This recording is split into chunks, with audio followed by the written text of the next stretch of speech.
آج تک سورج کے قریب بھی کوئی ہمارا سیارہ، ہماری جناب کوئی اسپیس شٹل لائٹ جو ہے وہ بھٹک نہیں سکی. کہتے بڑا گرم ہے، کروڑوں میل دور ہے. اللہ اکبر. مگر سنو میرے آقا کا اختیار کیا ہے، اللہ نے کیسی اتھارٹی دی ہے.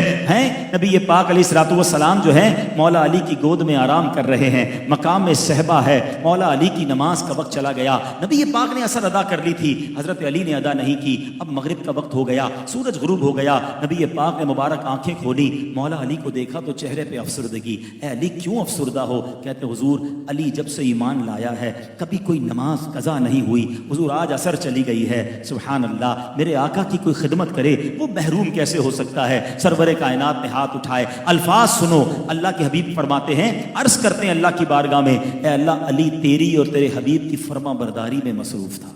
پھر سمجھو اس بات کو، خدمت تو کس کی ہو رہی ہے؟ نبی پاک کی ہو رہی ہے نا. آقا نے آرام کیا تھا مگر اللہ کے نبی کیا فرما رہے ہیں، عرض کیا کر رہے ہیں، اے اللہ علی تیری اور تیرے حبیب کی فرما برداری میں مصروف تھا. سبحان اللہ. اب اعلیٰ حضرت کا شعر شاید جلدی سمجھ آ جائے گا کہ بخدا خدا کا یہی ہے در، بخدا خدا کا یہی ہے در، نہیں اور کوئی مفر مکر جو وہاں سے ہو یہیں آگے ہو، جو یہاں نہیں وہ وہاں نہیں. اللہ کے حبیب نے دعا کی.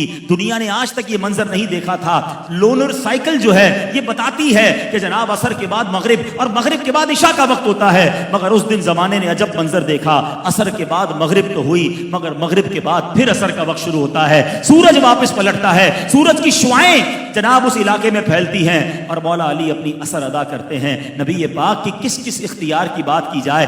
اب کس طرح اب بیماروں کا علاج فرما دیتے، زہر کا تریاق فرماتے. غار ثور کا واقعہ کسے یاد نہیں؟ بچپن سے واقعہ سنا ہے، سینکڑوں بار سنا ہے.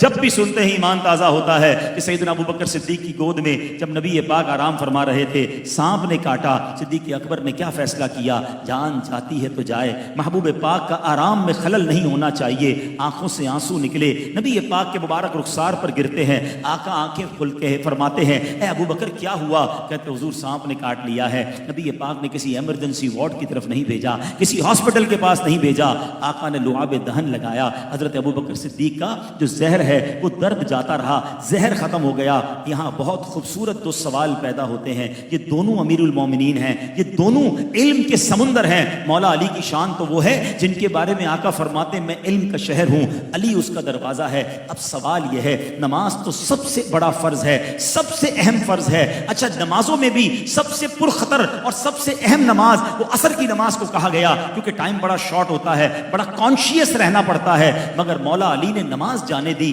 نبی پاک کے آرام میں خلل نہیں ڈالا. ارے اٹھا دیتے، عرض کرتے حضور آپ ہی نے فرمایا نماز فرض ہے، مجھے نماز پڑھنی ہے. مگر مولا علی کے دل نے یہ گوارا نہ کیا. ادھر حضرت ابوبکر صدیق کو سانپ نے کاٹا ہے، یہ بھی شریعت کا حکم ہے کہ جان بچانا فرض ہے، مگر انہوں نے جان جانے کی پرواہ نہیں کی. نبی پاک کے آرام میں خلل نہیں ڈالا. یقیناً اس وقت دنیا میں ان دونوں سے بڑے مفتی تو کوئی نہیں ہے نا. ان دونوں کا یہ ڈیسیشن ہمیں بہت کچھ بتا رہا ہے کہ سنو یہ فیصلہ کیا تھا، یہ ڈیسیشن کیا تھا، سیکھنے کو کیا ملا. بریلی کے تاجدار یہ ساری بات 2-3 شعروں میں ہی سمجھا دیتے ہیں. آپ فرماتے ہیں مولا علی نے واری تیری نیند پر نماز، اور وہ بھی عصر سب سے جو اعلیٰ خطر کی ہے. صدیق بل کے غار میں جان ان پہ دے چکے اور حفظ جان تو جان فروز غرر کی ہے. دونوں نے تو کام کر لیا نا، مگر آقا نے کیا کیا؟ ہاں تو نے انہیں جان، انہیں پھیر دی نماز، پر وہ تو کر چکے جو کرنی بشر کی ہے. انہوں نے اپنے کام کر دیا.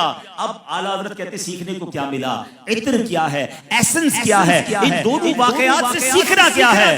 آپ کہتے ہیں ثابت ہوا کہ جملہ فرائض فرو ہیں. پتا چلا کہ سارے فرض جو ہے نا یہ شاخیں ہیں، فرو کہتے ہیں برانچز کو. تو پھر اصل کیا ہے، ٹری کیا ہے، تنا کیا ہے؟ فرمایا ثابت ہوا کہ جملہ فرائض فرو ہیں، اصل الاصول بندگی استاجور کی ہے.